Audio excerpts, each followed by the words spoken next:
Hey everybody, we're going to be looking at controlling multiple parameters using one control in the smart controls. So just as an example, we'll pull up an instrument here and perhaps I want to control the filter and maybe the volume and then some other, maybe we could use an equalizer or some other plugin. Now with smart controls, what we have is an easy way to control a bunch of things all at once. So we already have right here the cutoff being controlled. So let's just add some additional parameters to this. What we want to do is come through, and this top part is the parameter part, and the bottom part is the external assignment. So that's how we're going to control it. So for the first thing, let's come through here, and we're just going to add another mapping. So the first one is that cutoff. The second one, let's do just a volume here. Let's also add another one. This one we'll do for the retro again, stereo spread. Then let's also come through here, add a mapping. You can see we have all of the things on the channel. So these are the ones that you can't automate. So we can't automate some of these, and that's okay.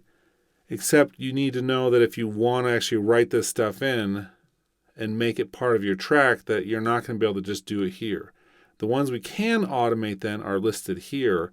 So channel EQ, let's do a peak 3 frequency like that. So now if I move this thing, you're going to see this frequency right here. You also see the stereo spread happening. And we should be seeing that cutoff. Okay, so we don't want it to just go across the entire range. So we're going to come through here, for instance, with the EQ. And once we have it selected, we can do our scaling here. And let's pull something like this into play. Now, you'll see it kind of slows down in the middle, but I don't even want it to have a full middle here. We want it to be maybe a little bit further down. So let's pull the region or the range max down a little bit. Let's make so we can see it. So that's the full amount.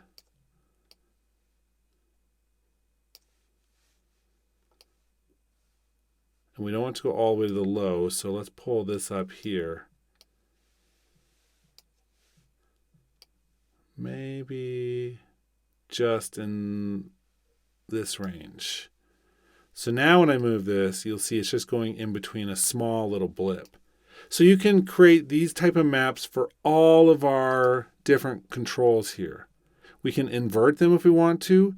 So for instance, stereo spread, we can invert that one. So as we go higher, the stereo spread will go lower. That's fine. Now, let's actually move some of this. And I want to set the volume as well so that it doesn't go all the way down. There's no point.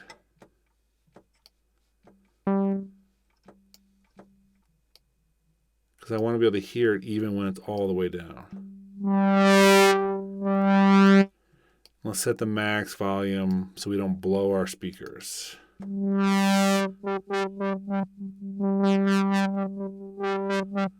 Okay, so we have 4 different controls now, all controlled with one knob. Let's actually record just a couple notes here and see what happens with that data.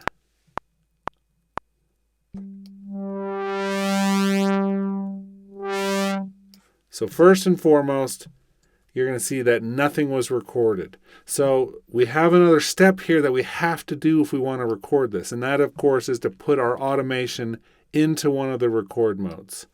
So let's do another one.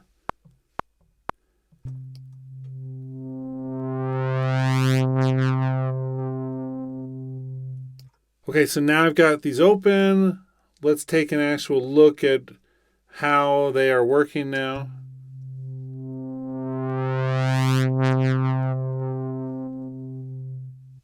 And so we have the cutoff frequency, the volume, and the EQ all now moving together.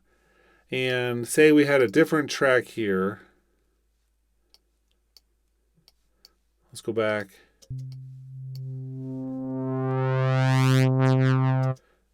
Sometimes with smart controls, the external control will move around depending on which track is selected. But once we have this written in, it is good to go. And that brings me to the last thing. I've got my breath controller here. So let's go back to this one for a second. I've got it set to a continuous control number. I'm going to click Learn on the external assignments and then just blow. Okay, so